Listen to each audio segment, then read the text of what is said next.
नमस्कार दोस्तों, defence news Hindi में आपका स्वागत है। आज की खबरें।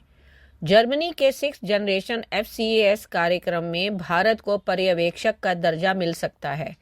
भारत के रक्षा और एरोस्पेस उद्योग के लिए एक महत्वपूर्ण घटनाक्रम में जर्मनी उन साझेदार देशों के साथ बातचीत कर रहा है जो भारत की छठी पीढ़ी के फ्यूचर कॉम्बैट एयर सिस्टम यानी FCAS या सिस्टम डी कॉम्बैटेरियन डू फ्यूचर कार्यक्रम में एक पर्यवेक्षक देश के रूप में शामिल होने की अनुमति दे सकते हैं। हालांकि भारत को यह दर्जा मिलने से पहले जर्मनी को फ्रांस और स्पेन से मंजूरी लेनी होगी, जो दोनों ही इस कार्यक्रम के सह डेवलपर्स हैं। अगर पर्यवेक्षक का दर्जा मिल जाता है तो भारत को अगली पीढ़ी के लड़ाकू सिस्टम के विकास में अद्वितीय अंतर्दृष्टि प्राप्त होगी। साथ ही कार्यक्रम की आपूर्ति श्रृंखला में भाग लेने के लिए अपने निजी क्षेत्र के लिए अवसर भी खुलेंगे। अगला, MRFA टेंडर से एक FA-18 सुपर हॉर्नेट को वापस लिया जा सकता है। बोइंग डिफेंस ने संकेत दिया है कि वह जल्द ही भारतीय वायुसेना के 114 जेट विमानों के लिए multi role fighter aircraft tender में अपने FA-18 ब्लॉक 3 सुपर हॉर्नेट को प्रतिस्पर्धा से हटा सकता है।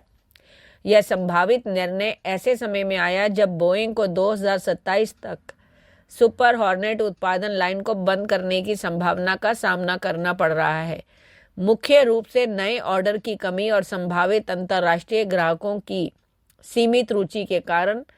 नतीजतन बोइंग अपना ध्यान F-15EX पर केंद्रित कर रहा है, एक ऐसा प्लेटफॉर्म जिसकी उसे उम्मीद है कि भारत और अन्य बाजारों में व्यापक अपील होगी। अगला, TASL को अटैक्स कॉन्ट्रैक्ट के लिए भारत फौज की कीमत से मेल खाना होगा। भारत के तोपखाने के आधुनिकीकरण कार्यक्रम के लिए एक महत्वपूर्ण घटनाक्रम में टाटा एडवांस सिस्टम लिमिटेड यानी TASL ने भारतीय सेना को 307 advanced towed artillery gun system ATAGS की आपूर्ति के लिए 6,000 करोड़ रुपए के अनुबंध के लिए भारत फोर्ज लिमिटेड द्वारा निर्धारित न्यूनतम बोली की कीमत से मेल खाने की पर सहमति व्यक्त की है। अब यह अनुबंध उन दो कंपनियों के बीच 60 और 40 के अनुपात में विभाजित किया जाएगा, जो दोनों ही इस तोप के विकास भागीदार थे। भारत फौज जो L1 बोलीदाता के रूप में उभरा है 184 ATGM इकाइयों का उत्पादन करेगा, जबकि TASL 123 इकाइयों का निर्माण करेगा। रक्षा अनुसंधान और विकास संगठन के तहत बंदूक के विकास में उनके योगदान के आधार पर विभाजन भारत फौज को 4,000 करोड़ रुपए से अधिक मूल्य के ऑर्डर का बड़ा हिस्सा संभालते हुए देखेगा, जबकि TASL लगभग 2,000 करोड़ रुपए की बंदूकें बनाएगा। अगला, यूक्रेन पर रूस ने गिराई खतरनाक ICBM मिसाइलें।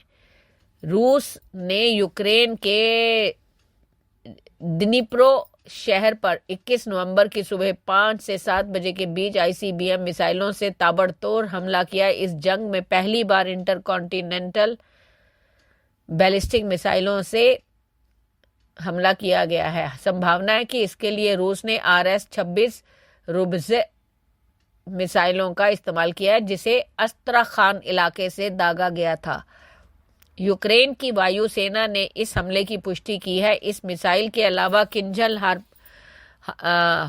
हाइपरसोनिक और KH-101 क्रूज मिसाइलों से भी हमला किया गया है।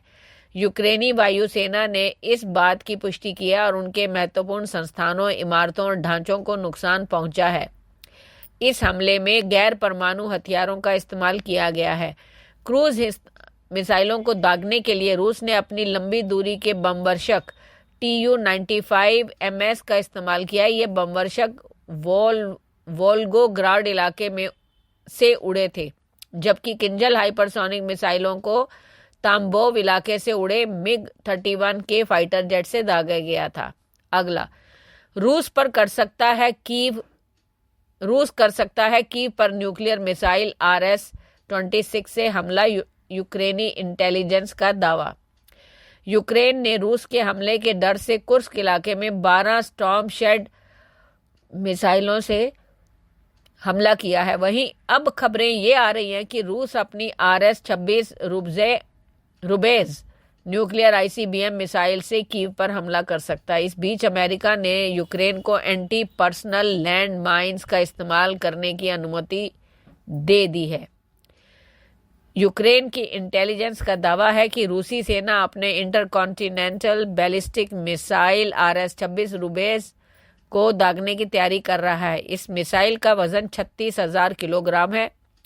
इसमें एक साथ 150 से 300 किलोटन के 4 हथियार लगाए जा सकते हैं, यानी ये मिसाइल MIRV तकनीक से लैस है, यानी एक साथ 4 टारगेट्स पर हमला कर सकती है। यह मिसाइल एवंगार्ड हाइपरसोनिक ग्लाइड व्हीकल को ले जाने में भी सक्षम है, यानी हमला और भी तगड़ा हो सकता है।